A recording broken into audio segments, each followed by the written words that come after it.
ভোটের মাঠে বিএনপির আকাশচুম্বী জনপ্রিয়তা দেখে দিশেহারা প্রতিপক্ষ।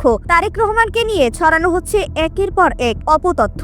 তবে সব নেতিবাচকতাকে পেছনে ফেলে দেশ গড়ার ইতিবাচক বার্তা নিয়ে আসছে বিএনপি। আগামী শুক্রবারই ঘোষণা হতে পারে দলের ঐতিহাসিক নির্বাচনী ইস্তেহার। গুলশানের সংবাদ সম্মেলনে এমনটাই জানালেন মুখপাত্র মাহদি আমিন। মঙ্গলবার দুপুরে গুলশানের সংবাদ সম্মেলনে মাহদি আমিন জানান, ফ্যাসিবাদী আমলের পুরনো বয়ান ব্যবহার করে তারেক রহমানের বিরুদ্ধে 29টি অপতথ্য ছড়ানো হয়েছে। তবে মুক্তিযুদ্ধ ও ইতিহাস নিয়ে বিকৃত অপপ্রচারের জবাব বিএনপি দেবে ব্যালটে ও দায়িত্বশীল আচরণে। তিনি স্পষ্ট করেন, যাদের হাতে শহীদদের রক্ত তাদের মিথ্যাচার জনগণ গ্রহণ করবে না। সবচেয়ে আশার খবর হলো সব স্টেক হোল্ডারদের সাথে আলোচনা শেষে আগামী শুক্রবারই জাতির সামনে উন্মুক্ত হতে পারে বিএনপির স্বপ্নের ইস্তেহার। এমনকি রাজনীতির মাঠে অন্য দল বিএনপিকে অনুকরণ করছে বিষয়টিকেও ইতিবাচক ও নিজেদের সাফল্যের স্বীকৃতি হিসেবেই দেখছে দলটি। মুখপাত্র জানান, গণসংযোগের অংশ হিসেবে আগামীকাল বুধবার বরিশাল ও ফরিদপুরে জনসভায় যোগ দেবেন তারেক রহমান।